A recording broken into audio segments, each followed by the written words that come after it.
सिन्दूरारुणविग्रहां त्रिनयनां माणिक्यमौलिस्फुरत्तारानायकशेखरां स्मितमुखीमापीनवक्षोरुहां पाणिभ्यामलिपूर्णरत्नचस्कं रक्तोत्पलं बिभ्रतीं सौम्यां रत्नघटस्थरक्तचरणां ध्यायेत् पराम् अम्बिकाम् अरुणां करुणातरङ्गिताक्षीं धृतपाशाङ्कुशपुष्पबाणचापाम् अणिमादिभिरावृता मयूखैः अहमित्येव विभावये भवानीं ध्यायेत् पद्मासनस्थां विकसितवदनां पद्मपत्रायताक्षीं हेमाभामपीतवस्त्रां करकलितलसद्येम पद्माम्बराङ्गीं सर्वालङ्कारयुक्तां सततमभयदां भक्तनम्रां भवानीं श्रीविद्यां शान्तमूर्तिं सकलसुरनुतां सर्वसंपत्प्रदात्रीं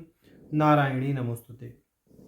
ललिता सहस्रनाम सौभाग्य भास्कर भाष्य की श्रृंखला में हम भगवती के प्रारंभिक 372 नाम देख चुके थे। आज भगवती के 373 से 378 नामों का भाष्य हम देखेंगे। तो ये जो 6 नाम हैं इनका पाठ कर लेते हैं। यह कामेश्वर प्राण नाड़ी कृतज्ञा काम पूजिता श्रृंगार रस संपूर्णा जया जालंधर स्थिता। तो ये 6 नाम अब हमें क्रमशः प्राप्त हैं। तो 373वां नाम है कामेश्वर प्राण नाड़ी। इसका भाष्य करते हुए भाष्यकार कहते हैं कामेश्वरस्य शिव कामस्य प्राण नाड़ी जीव नाड़ीव, माने कि जो भगवान कामेश्वर शिव की प्राण नाड़ी अर्थात जीव नाड़ी के समान हैं, वह भगवती कामेश्वर प्राण नाड़ी कही जाती हैं। तदुक्तम आचार्य भगवत पादैहि के भगवान शंकराचार्य जी ने कहा है। सौंदर्य लहरी के 28वें श्लोक का यहाँ संदर्भ दे रहे हैं। करालं यतक्षवेलं कवलितवतः कालकलना न शम्भोस्तनमूलं तव जननि ताटंक महिमा।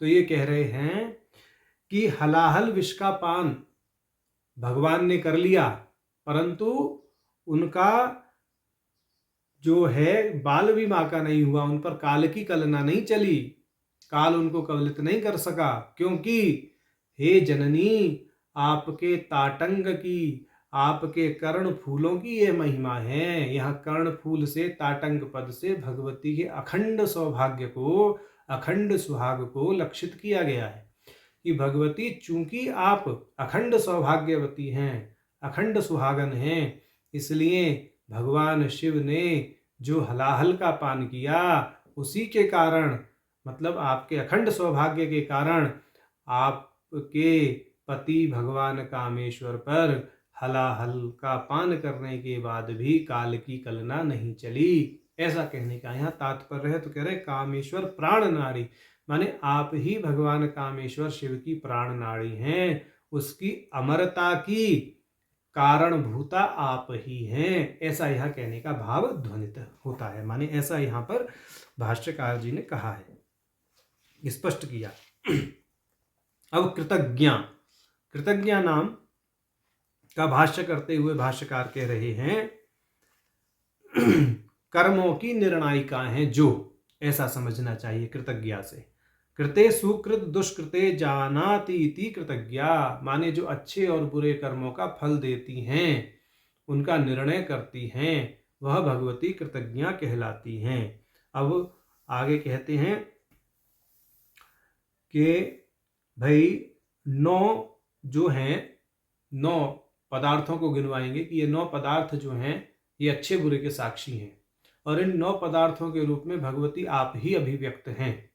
ऐसा यहाँ पर भाष्यकार जी कहेंगे सूर्य सोमो यमः कालो महाभूतानि पंचच एते शुभाशुभस्येह कर्मणो नव साक्षिणः। कि सूर्य, चंद्रमा, यमराज, काल और पंच महाभूत, ये कुल मिलाकर के 9 जो हैं ये अच्छे बुरे कर्मों के साक्षी होते हैं। भगवती आप इनसे पृथक नहीं हैं, या इन्हीं के रूप में आप अभिव्यक्त हैं। सभी के अच्छे बुरे कर्मों को आप इन 9 रूपों में अभिव्यक्त होकर के देख रही हैं। आप सभी के कर्मों की साक्षी हैं, उनका निर्णय करने वाली निर्णायिका हैं, इसलिए आप कृतज्ञा हैं। कृत अकृत, सुकृत दुष्कृत सभी का आप निर्णय करने वाली होने के कारण कृतज्ञा कही गई हैं। ऐसा अब आगे कहते हैं, कृतस्योपकारस्य ज्ञानेन प्रत्युपकर्तृवा। अब दूसरी दृष्टि से कह रहे हैं कि जो किए हुए उपकार का, दूसरों पर किए हुए परोपकार का फल ज्ञान के रूप में देती हैं, वह भगवती कृतज्ञा कहलाती हैं। अब अन्य भाष्य करते हैं, कृतवत ज्ञानम यस्या इति वा, मतलब प्राप्त ज्ञान पर जिनका अधिकार है वह भगवती कृतज्ञा कहलाती हैं। जो ज्ञान पर पूर्ण अधिकार रखती हैं उनका नाम कृतज्ञा है। इस दृष्टि से भगवती ललिता के कृतज्ञा नाम का भाष्य भाष्यकार जी ने किया। अब 375वां नाम हमें इस क्रम में प्राप्त है, काम पूजिता। काम पूजिता का भाष्य करते हैं, कामेन मनमथेन पूजितोपासिता, कि काम देव के द्वारा, मनमथ के द्वारा जो उपासित हैं वह भगवती काम पूजिता कही गई हैं। यहाँ कामराज विद्या की ओर संकेत कर रहे हैं भाष्यकार। काम पूजिता नाम से काम रूप पीठ की ओर भी संकेत किया गया है। इस बात को श्रृंगार रस संपूर्णा उस नाम के भाष्य में स्पष्ट करेंगे भाष्यकार जी। तो अब 376वां नाम हमें प्राप्त है, श्रृंगार रस संपूर्णा, माने जो श्रृंगार रस से भली भांति पूर्ण है वह भगवती है श्रृंगार रस संपूर्णा। अब ये कहेंगे कि भाई आगे के जो 2 नाम है, जया जालंधर स्थिता और उद्यान पीठ जो है निलया बिंदु मंडल वासिनी, इस तरह से जो नाम आएंगे आगे जालंधर पीठ और उद्यान पीठ की बात ही प्रत्यक्ष रूप से करेंगे।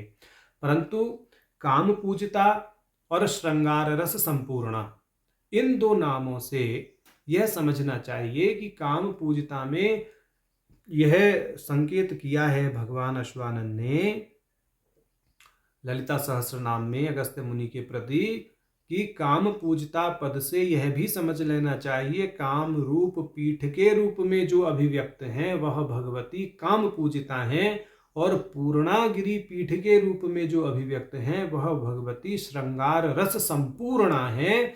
और आगे के जालंधर स्थिता और उद्यान पीठ निलया ये नाम तो स्पष्ट रूप से कहे ही गए हैं। तो यहाँ पर अभी यह बात भाष्यकार जी स्पष्ट कर रहे हैं। ये कह रहे हैं, उत्तरत्र जालंधरोद्यान पीठयोः परामर्श दर्शनात् अनयोः नामनोः कामरूपं पूर्णगिरिपरत्वं नाम एकदेशन्यायेन अस्थेयं सम्यक पूर्णे अस्ति इति संपूर्णास आस्ते क्वपि रुरुत्वयत्वयलोपाः। तो इन्होंने इस बात को ही बोल दिया है कि भाई जो आगे जालंधर और उद्यान पीठ से संबंधित नाम कहे गए हैं कि भगवती जालंधर पीठ में अभिव्यक्त हैं, उद्यान पीठ में निवास करने वाली हैं, तो वो तो स्पष्ट बोल दिए। यहाँ पर काम पूजिता और श्रृंगार रस संपूर्णा इन दोनों नामों से क्रमशः काम रूप पीठ में अभिव्यक्त भगवती को और पूर्णागिरि पीठ के रूप में अभिव्यक्त भगवती को ही समझना चाहिए, ऐसा यहाँ कह रहे हैं। अब आगे ये कहेंगे कि अनाहत चक्र से संबंधित शक्ति को यहाँ पर ये व्याख्यायित करेंगे श्रृंगार रस संपूर्णा नाम से। ये कहेंगे, श्रृंग पदेन द्विसंख्या अरर पदेन दलम रसाहा षट द्विदल षटकम द्वादश दलम अनाहत चक्रम इति यावत् अधिभूतं प्रसिद्धस्य पीठ चतुष्कस्य अध्यात्मं मूलाधार अनाहत विशुद्ध आज्ञा स्थिता तंत्रेषु कथनात् द्वादश दलेति पूर्णागिरि विशेषणम। ये कह रहे हैं कि अनाहत चक्र जो है 12 संख्या माने 12 जिसमें दल हैं, 12 दल वाला जो अनाहत चक्र है वह चक्र जो है पूर्णागिरि पीठ से संबंधित है, और वो अनाहत चक्र के केंद्र में जो भगवती निवास करती हैं उनका नाम है श्रृंगार रस संपूर्णा। इस दृष्टि से इन्होंने कहा है, माने श्रृंग पद से 2 की संख्या लेके, अरर पद से दल लेकर के, रस पद से षट लेकर के, तो 6 दूनी 12। इस दृष्टि से इन्होंने जो है 12 की संख्या निष्पन्न करके उसको अनाहत चक्र के साथ में सन्निबद्ध करके उसमें सन्निहित शक्ति को पूर्णागिरि नाम से जो है बताते हुए यह कहा है कि अनाहत चक्र में निवास करने वाली शक्ति साक्षात भगवती श्रृंगार रस संपूर्णा भगवती ललिता ही हैं, ऐसा है। अब आगे कहते हैं यद्वा श्रृंगम प्रधानभूतम अररम कवाटम आवरक अविद्या इति यावत यस्याः सा श्रृंगाररा ससंपूर्णेन ब्रह्मणा सहिता ससंपूर्णा उभयो कर्मधारयो शबल ब्रह्म शुद्ध ब्रह्मयो अभयवीति यावत। तो ये कह रहे हैं कि अब नई दृष्टि से एक भाष्य और कर लेते हैं श्रृंगार रस संपूर्णा का, कि भाई प्रधानभूत अविद्या जो आवरण का कार्य करती है उसे श्रृंगारर शब्द से समझना चाहिए। श्रृंगारर शब्द से किस को समझना चाहिए? अविद्या को, जो प्रधानभूत है, आवरण करती है जो। अब ब्रह्म के साथ इसके अर्थ में ससंपूर्णा माने ब्रह्म को आवरण करने वाली अविद्या। तो इस दृष्टि से ब्रह्म को भी लक्षित किया, निर्गुण ब्रह्म को इन्होंने, और अविद्या से आवृत ब्रह्म को भी ये इस नाम से कह रहे हैं कि सबल ब्रह्म और शुद्ध ब्रह्म दोनों को ही श्रृंगार रस संपूर्णा नाम से कह दिया गया है। माने जो सबल ब्रह्म के रूप में भी अभिव्यक्त हैं और निर्गुण ब्रह्म भी वही हैं। इस दृष्टि से भगवती का नाम श्रृंगार रस संपूर्णा कहा गया है, ऐसा ये कह रहे हैं। अब हमें 377वां नाम प्राप्त है जया। तो जया नाम का भाष्य करते हैं भास्कर राय जी। जय स्वरूपत्वात् जया, जो स्वयं जय स्वरूप हैं, जय स्वरूप होने के नाते भगवती का नाम है जया। अब कह रहे हैं पद्म पुराण में कहा गया है जया वराहा शैले त्विति परिगणिता, कि पद्म पुराण में वाराहा पर्वत पर पूजी जाने वाली भगवती का नाम जया कहा गया है। माने वाराह पर्वत पर पूजित जया भगवती के रूप में जो शक्ति अभिव्यक्त हैं वह भगवती ललिता ही हैं। भगवती ललिता से अभिन्न होने के नाते ही यहाँ भगवती ललिता का नाम जया कहा गया है, ऐसा समझना चाहिए। अब 378वां नाम जालंधर स्थिता हमें प्राप्त है। अब ये कह रहे हैं जालंधर पीठ विशेष में जो स्थित हैं उन भगवती का नाम है जालंधर स्थिता, या जालंधर पीठ जिनका स्वरूप होकर के स्थित है वह भगवती जालंधर स्थिता, ऐसा भी समझ लेना चाहिए। अब कह रहे हैं जालंधरे पीठ विशेषे स्थिता, ऐसा नाम का भाष्य किया है कि जो जालंधर पीठ में, जालंधर में पीठ विशेष के रूप में जो स्थित हैं, माने जो जालंधर प्रदेश में पीठ विशेष स्थित है वह भगवती के स्वरूप से अभिन्न है, ऐसा ही कह रहे हैं। पद्म पुराण में कहा गया है जालंधरे विष्णुमुखी इति प्रतिपादित विष्णु मुख्याख्या, कि जालंधर प्रदेश में विष्णुमुखी नाम से भगवती की पूजा होती है।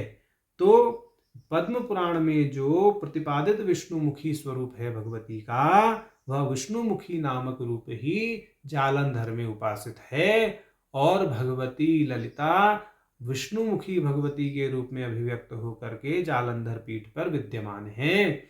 और इन विष्णुमुखी भगवती की अभिन्नता भगवती ललिता के साथ होने के कारण भगवती ललिता का नाम जालंधर स्थिता कहा गया है। तो इस प्रकार हमने भगवती के 373 से 378वें नाम का भाष्य देखा। नारायण।